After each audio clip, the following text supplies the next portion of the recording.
শুধু অপারেশন করে পিএলআইডি ভালো হওয়া সম্ভব নয় কখন?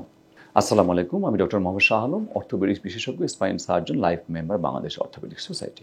৩ ক্ষেত্রে পিএলআইডির অপারেশন করার পরেও আপনার পিএলআইডি ভালো না হতে পারে বা আবার আপনি পিএলআইডিতে আক্রান্ত হতে পারেন।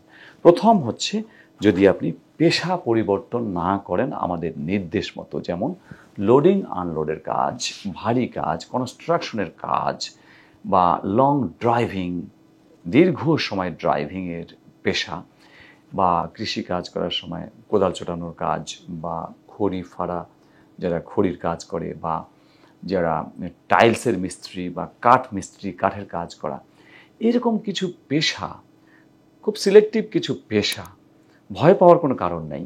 সব পেশা নয়, আসলে খুব মনে রাখতে হবে যে সামনে ঝুঁকে অনেক সময় অনেক দীর্ঘ সময় যে কাজগুলো করতে হয়, যেমন কোদাল চটানো বা খড়ি ফাড়া, রাজমিস্ত্রির কাজ, এই কাজগুলো, এই যে পেশা যদি পরিবর্তন না করা হয় ভাই, অবশ্যই আপনাকে পেশা পরিবর্তন করতে হবে অপারেশনের পরে, এই পেশাগুলো যদি থাকে। ২ নম্বর হচ্ছে, যদি সঠিকভাবে ওজন না তোলা হয়, অর্থাৎ ভুলভাবে যদি ওজন তোলা হয়, সামনে ঝুঁকে আপনি একটা আধা মনের বস্তা তুলতে গেছেন অপারেশনের ২ বছর পরে, তাহলে কি হবে?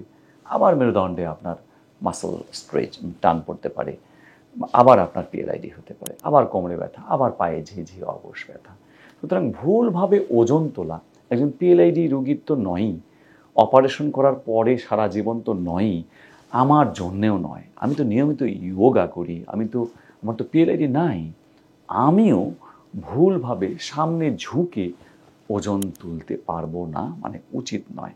সুতরাং অপারেশন করার পরেও একজন পিএলআইডি রোগী ভালো নাও হতে পারে, বা আবার তার পিএলআইডি হতে পারে যদি সে ভুলভাবে ওজন তোলে। এবং ৩ নম্বর হচ্ছে, যদি অপারেশন করার আগেই ওজন যদি না কমায়, অর্থাৎ অপারেশন করার আগেই যদি ওজন কমাতে পারে, সেটা তো ভালো, অপারেশনটাও ভালো হলো, অপারেশনের পরে রেজাল্টও ভালো হলো। কিন্তু সব ক্ষেত্রে সেটা সম্ভব হয় না, সময় পাওয়া যায় না, দেখা গেল অপারেশনটা আর্জেন্ট করতে হচ্ছে, কিন্তু অপারেশন করার পরে ওই ৯০ কেজি ওজন নিয়ে থাকা যাবে না, দ্রুত ওজন কমানোর ব্যবস্থা করতে হবে আমাদের গাইডলাইন অনুসারে। অপারেশন করার পরে ওজন যদি না কমানো হয়, তাহলে তো পিএলআইডি অপারেশন করে লাভটা কি আপনার? অনেকে আছে ১১০ কেজি ওজন, কিন্তু পিএলআইডি, আমরা তো অপারেশন করতেই ভয় পাই। তো সেই রোগী যদি অপারেশন করা হয়, বেশিরভাগ ক্ষেত্রে রড স্ক্রু দিয়েই অপারেশন করা হয়, কিন্তু অপারেশন করার পরে মাস্ট ওজন কমাতে হবে।